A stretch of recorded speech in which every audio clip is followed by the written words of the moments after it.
Praise lord. ప్రభువైన యేసుక్రీస్తు యొక్క పరిశుద్ధమైన దివ్యమైన నామములో మీ అందరికీ పరిశుద్ధ గురువారపు శుభాలు తెలియజేసుకుంటూ ఉన్నాం. ప్రార్థన చేసుకొని ఈ దినపు ప్రత్యేకతను లేఖనాల ద్వారా ధ్యానించడానికి ప్రయత్నించేద్దాం. ప్రార్థన. మహోన్నతుడా, నీ మహాకృపను బట్టి వందనాలు. ఈ యొక్క ఉదయకాల సమయంలో మరొకసారి ఈ నియమ గురువారంని ఆ చరిత్రను ఆయన తన్ని మీరు దానికి ఇచ్చిన ప్రాధాన్యతను లేఖనాల ద్వారా చరిత్ర ద్వారా మరొకసారి జ్ఞాపకం చేసుకొని నేను స్తుతించబోతుంటుండగా ఈ సన్నిధితోటి పాటు మాకు దయచేసి ఆ పస్కాను నాయన తండ్రి మీకు జరిగిన తీర్పులను ఈ దినాన్ని ధ్యానించబోతుంటుండగా నీ ఆత్మీయ నడిపింపు నాకు దయచేసి వింటున్న నీ బిడ్డల హృదయ ధ్యానము నాకు నోటి మాటలు మీ దృష్టికి అంగీకారంగా మలచమని యేసునామములో అడిగి పొందుకుంటున్నాము తండ్రి. ఆమేన్. మరొకసారి ఇక పరిశుద్ధ నియమ గురువారము పస్కా సిద్ధపాటి దినము మాటలు మనము ధ్యానించుకుందాం. మాండే ట్యూస్డే అనే ఒక చక్కటి ఇంగ్లీష్ పదాన్ని కూడా మనము జ్ఞాపకం చేసుకుంటూ ఉంటాం. పదాన్ని ఒక విషయాన్ని మనం జ్ఞాపకం చేసుకుంటే మూలవాక్యాన్ని మనం గమనించుకోగలిగితే యోహాను సువార్త 13వ అధ్యాయము 34వ వచనములో ఉంటున్న మాటను బట్టి ఈ మాటకి అర్థాన్ని తీసుకొచ్చినట్టుగా చరిత్ర మనకి జ్ఞాపకం వస్తుంది. ఏముంది అక్కడ అని అంటే ప్రాచీన ఫ్రెంచ్ మాట నుండి ఈ మాట మధ్యకాలపు ఇంగ్లీష్ కాలంలో దీన్ని ఎక్కువగా యూజ్ చేస్తూ ఉన్నారు. యోహాను సువార్త 13వ అధ్యాయం 34వ వచనములో ఉన్న వాక్యంలో ఉంటున్న ఈ మొదటి మాట ఇది: మీరు ఒకరినొకరు ప్రేమింపవలనను మీకు కొత్త ఆజ్ఞ ఇచ్చుచున్నాను, నేను మిమ్ములను ప్రేమించున్నట్టు మీరును ఒకరినొకరు ప్రేమింపవలననే అనే చక్కటి ఆత్మీయమైన మాటని అక్కడ జ్ఞాపకం చేస్తున్నారు. శిష్యుల పాదాలు కడగడము ద్వారా యేసుక్రీస్తు వారు ఈ యొక్క కొత్త ఆజ్ఞను ఆచరించి చూపించారు అనే విషయాన్ని మనము లేఖనాలను బట్టి జ్ఞాపకం చేసుకుంటున్నాం. ఈ దినాన్ని ప్రత్యేకత పస్కా సిద్ధపాటు మాటలు మనం జ్ఞాపకం చేసుకుందాం. ఈరోజు పస్కాను సిద్ధపరిచే దినము అని చరిత్ర మన జ్ఞాపకం చేస్తుంది. యేసుక్రీస్తు ప్రభువారు అప్పగించే ముందు ఇస్కరియోతు యూదా ఇదే రోజును ఉపయోగించుకున్నాడు అనే విషయాన్ని కూడా మనం చూడొచ్చు. చరిత్ర మీద జ్ఞాపకం చేస్తున్నాం. మత్తయి సువార్త 26:1-5 వచనాలు, అదే మత్తయి సువార్త 14వ అధ్యాయము 1-6 వచనాలు, అలాగే 17, 18, 19 వచనాల్లో ఈ యొక్క చరిత్ర మనము జ్ఞాపకం చేసుకోవచ్చు. ఏంటి ఆ చరిత్ర అంటే ఈరోజు పస్కా సిద్ధపరిచే దినము. యేసుక్రీస్తు ప్రభువారిని అప్పగించుటకు ఇస్కరియోతు యూదా కూడా ఇదే రోజుని ఉపయోగించుకున్నాడు అనే ఆ విషయాలు ఆ మాటల్లో బైబిల్లో మనం అక్కడ చూస్తూ ఉంటాం. రెండవదిగా ఈ పస్కా భోజనం తినడము అనేది గురువారము సాయంకాలము యూదుల లెక్కల ప్రకారంగా ఇది శుక్రవారానికి ప్రారంభం. ఒక పండుగలాగా ఆచరించబడుతుంది. యేసు తన శిష్యులతో దీనిని ఒక మేడగదిలో ఆచరించారు. చరిత్ర ప్రకారము ఈ యొక్క మేడగది మార్కు యొక్క తల్లిదండ్రులది అని చరిత్ర జ్ఞాపకం చేస్తూ ఉంటుంది.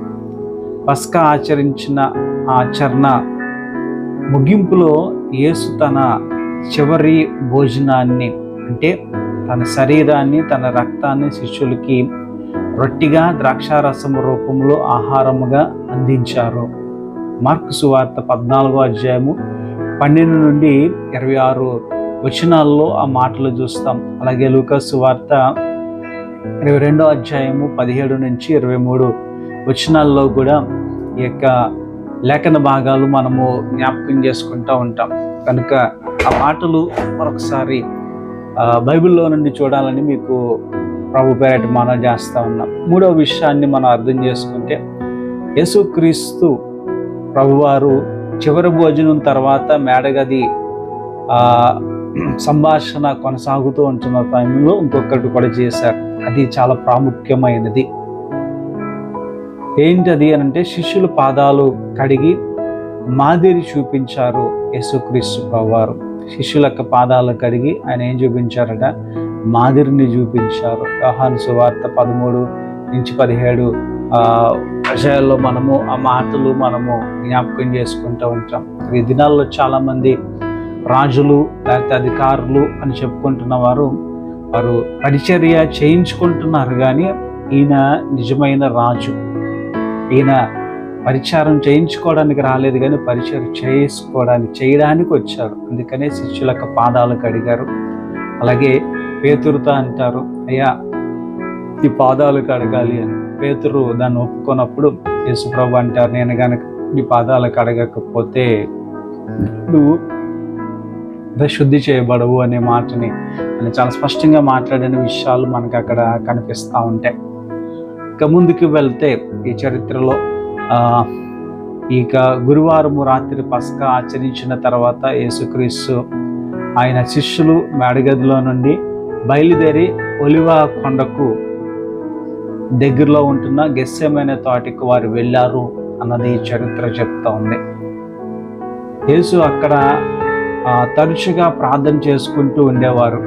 ఈ రాత్రి కూడా యేసుక్రీస్తు ప్రభువారు అక్కడే ప్రార్థనలో గడిపారు. మత్తయి సువార్త 26వ అధ్యాయం 36 నుండి 46 వరకు ఉంటున్న వచనాల్లో ఆ మాటలు మనం చూస్తూ ఉంటాం. 5వదిగా యేసుక్రీస్తు ప్రభువారు గెత్సేమనే తోటలో ప్రార్థిస్తుంటున్న సమయంలో ఇస్కరియోతు యూదా దేవాలయపు సైనికులను అక్కడికి తీసుకొని వచ్చి యేసును వారికి అప్పగించారు. గెత్సేమనే తోటలోకి సైనికులను తీసుకొని ఇస్కరియోతు యూదా తీసుకొచ్చి యేసుక్రీస్తు ప్రభువారిని వారికి అప్పగించినట్టుగా చూస్తున్నాం. యోహాను సువార్త 18వ అధ్యాయము 2-12 వచనాల్లో ఈ చరిత్ర మనకి కనిపిస్తూ ఉంటుంది. 6వదిగా తీర్పులు ప్రారంభమయ్యాయి. యేసుక్రీస్తు ముందుగా అన్న యొద్దకు, తర్వాత కైపా యొద్దకి తీర్పులు తీర్చబడడానికి తీసుకెళ్లారు అనే విషయాన్ని చూస్తున్నాం. అయితే ఈ తీర్పుల్లో సమస్త వారిక ధర్మస్థాపానికి, రోమా చట్టానికి విరుద్ధంగానే జరిగింది. ఈ తీర్పులు ఏవి కూడా న్యాయబద్ధంగా జరగలేదు, కానీ రోమా చట్టానికి విరుద్ధంగానే జరిగినాయి. ఏంటయ్యి ఎలాగా జరిగినవి అన్నది కూడా మీకు చివరిలో జ్ఞాపకం చేయడానికి ప్రయత్నం చేస్తా. మరి ఇటు రీతిగా 6 విషయాలు చరిత్రలో ఈ దినాన్ని జరిగిన విషయాలు మనము జ్ఞాపకం చేసుకున్నాం. అసలు పస్కా అంటే ఏంటి? నిర్గమకాండము 12వ అధ్యాయము మొదటి 14 వచనాల్లో అసలు పస్కా అంటే ఏంటి అన్నది యెహోవా దేవుడు ఇశ్రాయేలు ప్రజలకు చెప్పిన విధానము అన్నది అక్కడ మనకి జ్ఞాపకం స్పష్టంగా అర్థమవుతూ ఉంటుంది. చూద్దామా? నిర్గమకాండం 12వ అధ్యాయము 1-14 వచనాలు మనం చదువుకుందాం. మోషే అహరోనులు ఐగుప్తు దేశంలో నుండగా యెహోవా వారితో ఇలాగ సెలవిచ్చెను, నెలలో ఈ నెల మీకు మొదటిది, ఇది మీ సంవత్సరమునకు మొదటి నెల. మీరు ఇశ్రాయేలీ సర్వ సమాజంతోనూ ఈ నెల దశమి నాడు వారు తమ తమ కుటుంబాలు లెక్క చొప్పున ఒక్కొక్కడు గొర్రెపిల్లనైనను మేకపిల్లనైనను, అనగా ప్రతి ఇంటికి ఒక గొర్రెపిల్లనైనను ఒక మేకపిల్లనైనను తీసుకొనవలెను.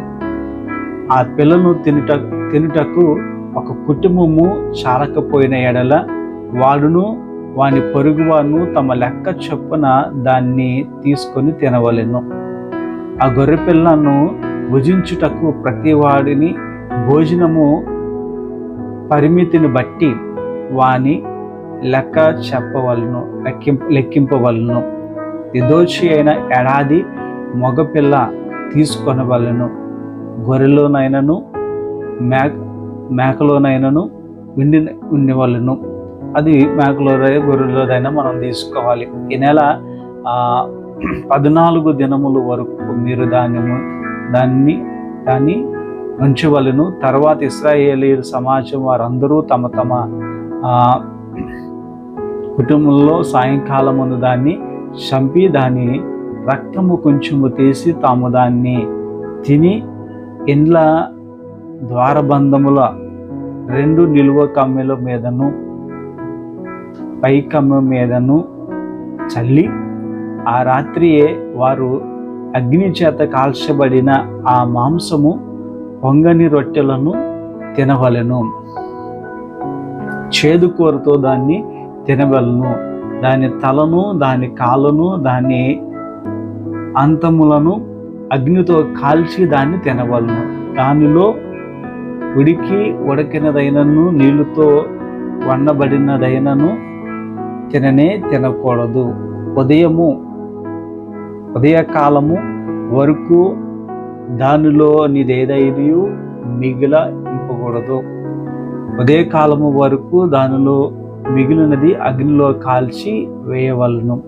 మీరు దానిని తినవలసిన విధము ఏదనగా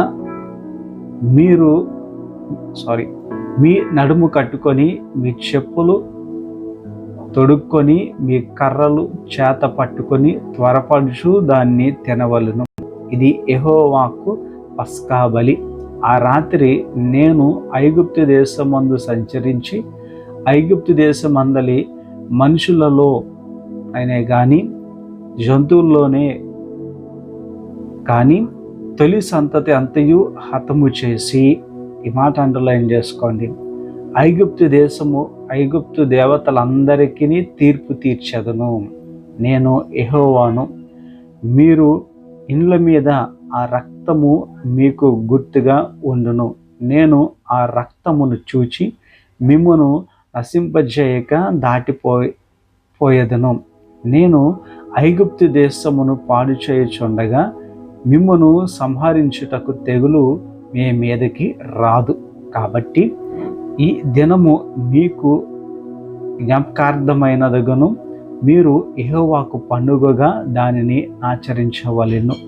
తరతరములకు నిత్యమైన కట్టడిగా దానిని ఆచరించవలెను. ఇది పస్కా చేయవలసిన ఒక పద్ధతి. అది యెహోవా దేవుడు ఇశ్రాయేలు ప్రజలకు నేర్పించిన క్రమము. ఒక మేక పిల్లనైనా గొర్రె పిల్లనైనా తీసుకోవాలి. అది మొగదై ఉండాలి. దాని లక్షణాలు చెప్పారు.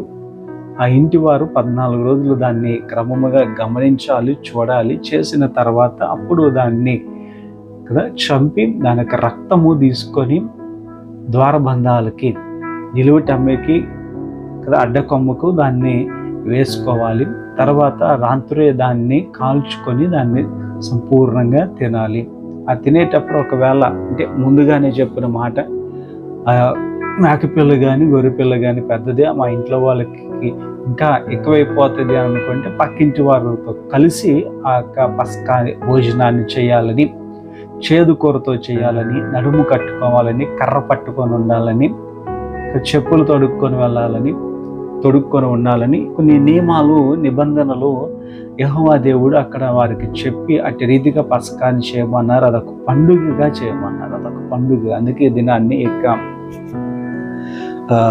నియమ గురువారము క్రైస్తవుల జీవితాల్లో మనందరికీ కూడా ఒక పండుగగా దీన్ని ఆచరిస్తూ చక్కటి తెల్లబట్టలు వేసుకొని సిద్ధపాటు కలిగి చర్చిలోకి వెళ్ళి అక్కడ కమ్యూనియం ఆరాధనలో పాలు పంచుకొని తర్వాత భయభక్తులతోటి, శ్రద్ధాభక్తులతోటి దాన్ని మనమందరం కూడా శరీర రక్తాలను భుజించడం అనేది మనము ఎంతో ఆత్మీయంగా ప్రభు మనకిచ్చిన నిబంధన ప్రకారంగా చేస్తున్న కార్యక్రమం కదా.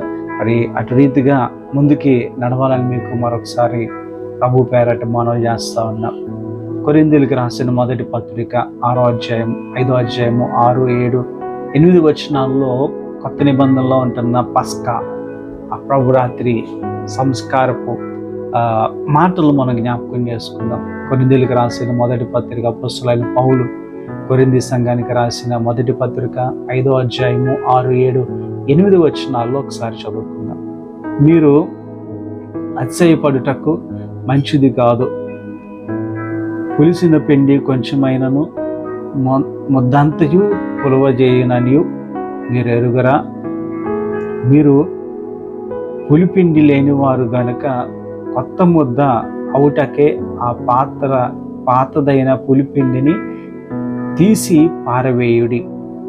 అంతేకాక క్రీస్తు, అండర్లైన్ చేసుకోండి, క్రీస్తు అను మన పస్కా పశువు వధింపబడెను కనుక పాతదైన పులిపిండితోనైనను దుర్మార్గతయు దుష్టత్వమునను పులిపిండితోనైనను కాకుండా నిష్కపటమును సత్యమును పులియని రొట్టెల పండుగ ఆచరింతుము. ఇది ప్రభు మనకిచ్చిన ఒక నిబంధనగా, లేదా అంటే పాత నిబంధనలో ఉన్న దాన్ని కోట్ చేసుకుంటే కొత్త నిబంధనలో ఈ వాక్యాన్ని మనము అర్థం చేసుకోవడానికి ఉపయోగపడుతుంది. ఇది నాన్ని ఆ పస్కా చేయడమే కాదు, యేసుక్రీస్తు ప్రభువారు ఎదుర్కొన్న 6 తీర్పులు కూడా ఉన్నాయి. 6 తీర్పులు కూడా ఉన్నాయి.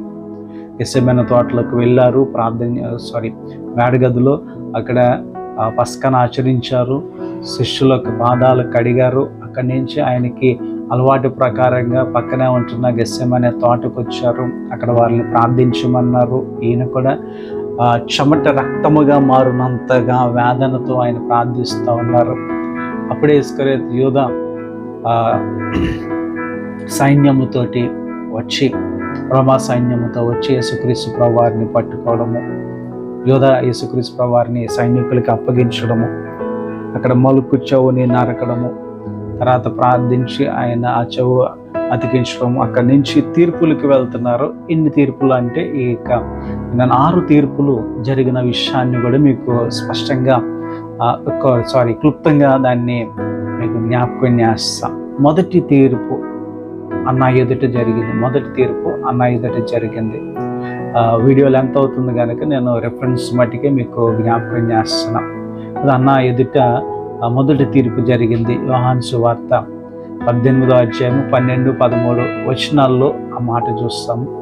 అలాగే తీర్పు గురించిన రెఫరెన్స్లో మీకు చెప్తున్నా. 18వ అధ్యాయంలోనే 19 నుంచి 24 వచనాల్లో కూడా ఆ తీర్పు కూర్చున్న విషయం, అన్న దగ్గర జరిగిన మొదటి తీర్పు అక్కడ మనకి కనిపిస్తుంది. రెండోది కైపా ఎదుట జరిగింది. రెండో తీర్పు కైపా దగ్గర జరిగింది. మత్తయి సువార్త 26వ అధ్యాయము 57వ వచనములో ఆ మాట మనం చూస్తాం అక్కడ. అలాగే మత్తయి సువార్త 26, 59 నుంచి 68 వరకు ఉన్న లేఖనాల్లో రెండవ తీర్పు, కైపా దగ్గర జరిగిన రెండవ తీర్పు మనం అక్కడ జ్ఞాపకం చేసుకుంటూ ఉంటాం. దాన్ని కోట్ చేస్తూ మనం అర్థం చేసుకోవాలి అని అంటే ఇంకా కాస్త క్లియర్గా లేవియాకాండం 24వ అధ్యాయము 16వ వచనము కూడా మీరు చదివితే మరి కాస్త క్లియర్గా ఆ తీర్పుల గురించిన విషయాలు మీకు బైబిల్లోంచి మనకి అర్థమవుతూ ఉంటుంది.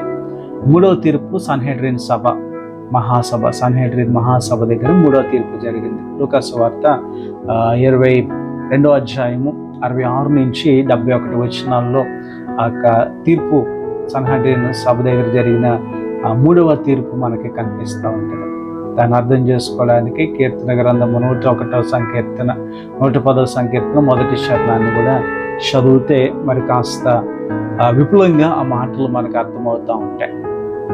నాలుగవ తీర్పు మళ్ళా పిలాతు దగ్గరే, నాలుగో తీర్పు మళ్ళీ పిలాతు దగ్గర తీసుకొస్తారు. మత్తయి సువార్త మొదటి 2 వచనాలు, 27వ అధ్యాయం మొదటి 2 వచనాలు, అలాగే మత్తయి సువార్త 27 11 నుంచి 14 వచనాలు ఉన్న మాటల దగ్గర పిలాతు దగ్గర మరొకసారి ఆ తీర్పు మనం చూస్తామంటే 4వ తీర్పు మనం అక్కడ చూస్తాం.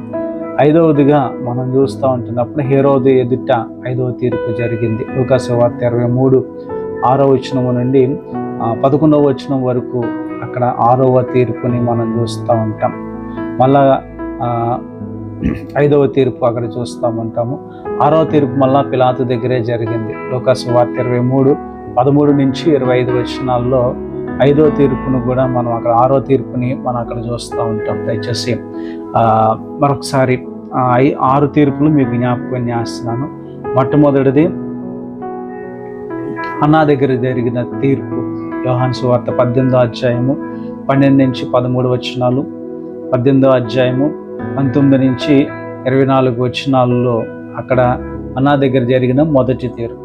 రెండవ తీర్పు కైపా దగ్గర జరిగింది. మత్తయి సువార్త 26వ అధ్యాయం 57వ వచనము, అలాగే 59 నుంచి 68 వచనాల్లో అక్కడ ఆ రెండవ తీర్పు జరిగింది. లేవియాకాండం 24:16వ వచనం కూడా చదవండి. సన్హెడ్రిన్ సభ ఎదుట మూడవ తీర్పు జరిగింది. మూడవ తీర్పు లూకాసు సువార్త 22:66 నుంచి 71 వచనాల్లో ఉంటున్న దగ్గర మూడవ తీర్పు జరిగింది.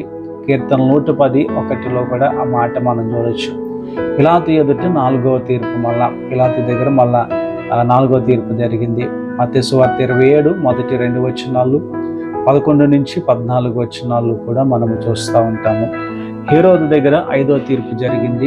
23వ అధ్యాయము లూకాసు సువార్త 6వ వచనం నుండి 12వ వచనం వరకు మనం చూస్తాము. 6వ తీర్పు పిలాతు దగ్గరే 23వ అధ్యాయం లూకాసు సువార్త 13 నుంచి 25 వచనాల్లో ఆ తీర్పులు మనం చూస్తూ ఉంటాం. ఇది బైబిల్ మనకి చాలా స్పష్టంగా 6 తీర్పులు గురించిన విషయాలు మనకి అక్కడ కనిపిస్తూ ఉన్నాయి. అని మీకు మరొక ప్రాముఖ్యమైన విషయాన్ని మీకు జ్ఞాపకం చేయాలని ఆశపడతా ఉన్నా. ఏంటది అని అంటే, యేసుక్రీస్తుని తీర్పు తీర్చడంలో యూదా అధికారులు లేదా రోమా ప్రభుత్వము చేసిన ఘోరమైన తప్పులు ఏమిటా అన్నది మీకు చరిత్రను బట్టి మీకు వివరించడానికి ఇష్టపడతా ఉన్నాం. త్వరగా ఈ మాటలు మీకు జ్ఞాపకం చేస్తూ ఉంటాను. యూదా సభ్యుడి దినాల్లో నుండి కూడా, అంటే పండుగ దినాల్లో కానీ ఏ తీర్పు కార్యక్రమాలు చేయకూడదు. యూదాకుంటున్న ఒక అలవాటు కదా ఏంటయ్యానంటే, ఏ తీర్పులు కూడా ఇక ఆ పండుగ దినాల్లో తీర్చకూడదు. కానీ అక్కడ యేసుక్రీస్తు ప్రభువారికి పస్కా పండుగ దినాన్ని ఆ తీర్పులు తీర్చడం అన్నది రాంగ్ అనే విషయాన్ని మనం జ్ఞాపకం చేసుకుంటున్నాం కదా. పగటి సమయంలోనే తప్ప మధ్యాహ్న సమయంలోనే కానీ రాత్రి సమయంలో కానీ సన్హెడ్రిన్ సభ ముందు ఎలాంటి న్యాయ తీర్పులు జరగకూడదు. మధ్యాహ్నం కానీ రాత్రి కానీ అట్లాంటి సన్హెడ్రిన్ సభ ఎదుట ఎటువంటి న్యాయ తీర్పులు జరగకూడదు. కానీ ఇది ఎప్పుడు జరుగుతుంది అని అంటే రాత్రి జరుగుతుంది. ఓకేనా. మూడవ విషయాన్ని జ్ఞాపకం చేస్తున్నా. ముందుగా 2 సాక్షుల ద్వారా నేరము మోపబడకుండా, అర్థమవుతుందా? ముందుగా 2 సాక్షుల ద్వారా నేరములు మోపబడకుండా యేసుతో మాట్లాడించి ఆయన చెప్పిన మాటనే ఆయనపై నేరముగా మోయడం, నేరంగా మోపడం అనేది కైపా చేసిన పెద్ద తప్పు. అలాగే కైపా గృహము సన్హెడ్రిన్ సభ వారు కలుసుకునే స్థలము కాదు. అక్కడ తీర్పు తీర్చకూడదు. కైపా ఇంటి దగ్గరికి సన్హెడ్రిన్ సభ్యులందరూ వచ్చేయడం, అక్కడ తీర్పు తీర్చడం అనేది తప్పు అనే విషయాన్ని జ్ఞాపకం చేస్తున్నాము. అలాగే యేసుక్రీస్తు మరణపాత్రుడని ప్రకటించిన కైపా ప్రధాన న్యాయమూర్తిలా ప్రకటించడం అనేది పెద్ద తప్పు. కైపా చెప్పకూడదు అది కదా. నేను కైపా ఆయన మరణానికి పాత్రుడు అని చెప్పి శాసనాన్ని చెప్పినట్టుగా న్యాయ తీర్పు చెప్పాడు. అది తప్పు అన్నది చరిత్ర మనకి జ్ఞాపకం చేస్తూ ఉంటుంది. అంతకుముందే కోపేదురేకులైన ప్రజలు ఎదుట ఒక ముద్దాయిని సరైన భద్రత లేకుండా అలాగా ఒంటరిగా నిలబెట్టకూడదు. ముద్దాయిని ఒంటరిగా నిలబెట్టకూడదు. తనకంటూ ఒక ప్రొటెక్షన్ ఇవ్వాలి. కానీ యేసుక్రీస్తు ప్రభువుకి అట్లాంటి ప్రొటెక్షన్ ఏమీ ఇవ్వలేదు. అక్కడ 40 సంవత్సరాల ఈ యొక్క రోమా చరిత్ర ప్రకారంగా ప్రభుత్వ అధికారం కింద ఈ పాత్రలు వచ్చినప్పటికీ జాతీయ సమస్యలను విచారించే హక్కు యూదుల సన్హెడ్రిన్ సభకు లేదు. యూదుల సన్హెడ్రిన్ సభకు అధికారం లేదు. కానీ ఆ అధికారం లేకుండానే వారు కార్యాలు చేసినట్టుగా మనం చూస్తూ ఉంటున్నాం. సన్హెడ్రిన్ సభ మామూలుగా సమావేశం అవ్వడము తప్ప ఇలాంటి తీర్పులు తీర్చే హక్కు దానికి లేదు. అది చరిత్ర జ్ఞాపకం చేస్తూ ఉంది. యేసు పక్షంగా వాదించే వాడిని ఎవరిని నియమించకపోవడం కూడా ఒక తప్పు. నిజమే కదా. అటు ఇటు పక్షాలకి 2 లాయర్స్ మనం చూస్తూ ఉంటాం. అలా యేసుక్రీస్తు ప్రభువారి పక్కన వాదించడానికి ఎవరు లేకుండానే వారి తీర్పు ఇచ్చేసిన విధానాన్ని చూస్తూ ఉంటాం. అది తప్పుడు కార్యాలకి జరిగినవి అనే విషయాన్ని మనం చూస్తూ ఉంటున్నాం. యేసు మీద నేరాలు మోపడానికి వచ్చిన సాక్షులను ఒకవేళ వీరు అబద్ధ సాక్షులు చెప్తే కఠినంగా శిక్ష గురవ్వాల్సి వస్తుంది అని ముందుగా హెచ్చరించకపోవడం కూడా తప్పు. మీరు చెప్తున్నారు ఒకవేళ ఇది తప్పు అయితే మీకు శిక్ష ఉంటుంది అని కూడా వారు ఏమీ కూడా అనకుండా వారి సాక్ష్యాన్ని తీసేసుకోవడము అది తప్పు అనే విషయాన్ని చరిత్ర జ్ఞాపకం చేస్తూ ఉంది. యేసుక్రీస్తు ప్రభు వారు తప్పు చేశాడో నిర్దోషిగా ఉన్నాడో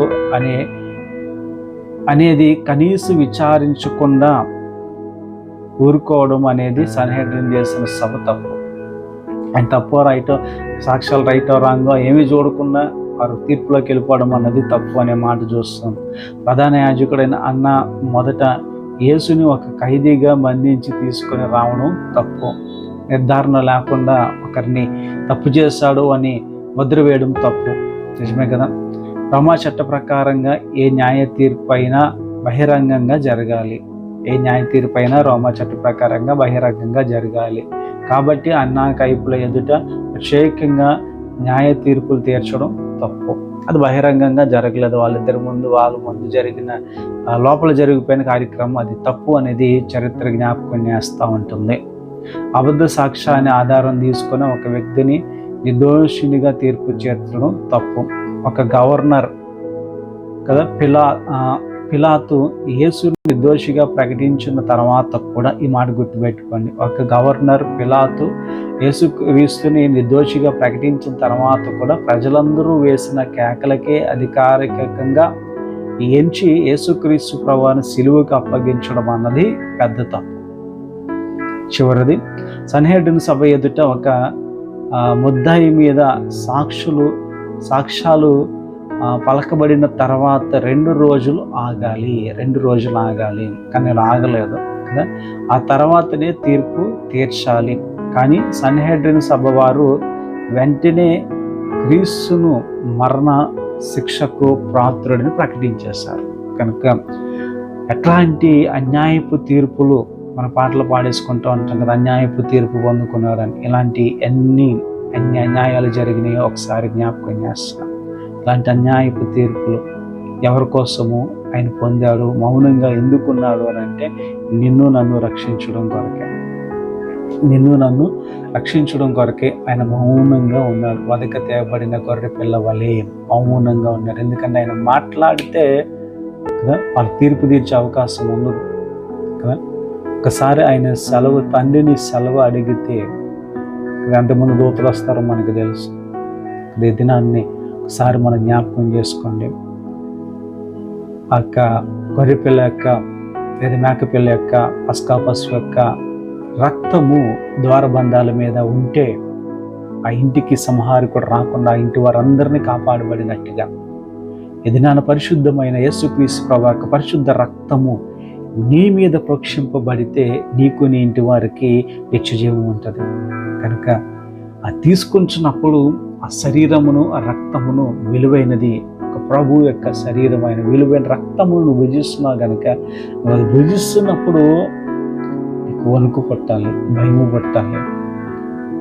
కానీ మనం ఎంత ఆచార్యంగా చులకనగా తీసేసుకుంటున్నాము. ఒకసారి నిన్ను ప్రశ్నించుకో. నియమ గురువారానికి నువ్వు వెళ్ళి అక్కడ చక్కటి పస్కాన్ని ఆచరిస్తున్నప్పుడు కదా, అది ఇష్టం వచ్చినట్టుగా చులకనగా నువ్వు ఆ భోజనంలో పాలు పంచుకుంటే ఐగుప్తులకు వచ్చిన ప్రతి తెగులు నీకు వస్తుంది అన్నది కూడా బైబిల్లో ఉంది. కనుక నీవు నేంటి వారు అర్హత కలిగిన ప్రతి ఒక్కరూ దాన్ని భుజిస్తున్నప్పుడు శ్రద్ధాభక్తులతోటి ఎందుకు ఆయన కార్యం చేస్తారు గుర్తుపెట్టుకొని వాక్యం ద్వారా ధ్యానించి నిజమైన సిద్ధపాటుతోటి మారు మనసుతోటి భయభక్తులతోటి వెళ్ళి దాన్ని భుజిస్తే ఆశీర్వాదపు దీవెనని మనం పొందుకుందాం. ఇటు కృపాభాగ్యము దేవుడు మనందరికీ అనుగ్రహించును కాక. ఆమేన్.